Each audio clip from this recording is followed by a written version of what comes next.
একটি লাশ সমাহিত করতে এতটা বেগ পেতে হবে তা ভাবনাও ছিল না ফেনীর দাগনভূঞাবাসীর। চারদিকে বন্যার অথই পানি, মানুষ যখন বাঁচার জন্য আশ্রয়কেন্দ্র খুঁজছে, খাবার খুঁজছে, সে সময়টিতে দীর্ঘ অসুখে ভোগা কামাল মিয়ার মৃত্যু হলো।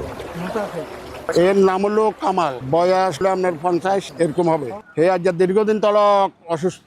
আমরা এরে ইয়াদ করে লই যাচ্ছি, এই যে বেরোয়া টোরা বানাই নিয়ে আসছি, বেউরা করে যাচ্ছি। এখন কোথাও জায়গা পাই না, এখন আমরা চিন্তা ভাবনা করছি সুইচ গেট নিয়ে যাবো। খরচ পাত্রী ব্যবস্থা এর কাছে অনেক কিছু নেই। এখন আমাদের যারা পয়সা লাভ আছে তারা যদি 500 দেয় এটা আর কি, এছাড়া আর কোনো উপায় নেই।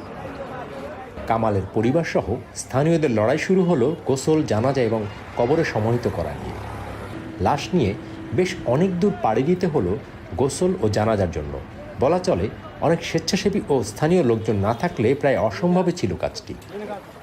স্থানীয় এক ব্যক্তির পারিবারিক কবরস্থান উঁচু হওয়ায় সেখানে জায়গা করে দিলেন এ দুটো লাশ সমাহিত করার।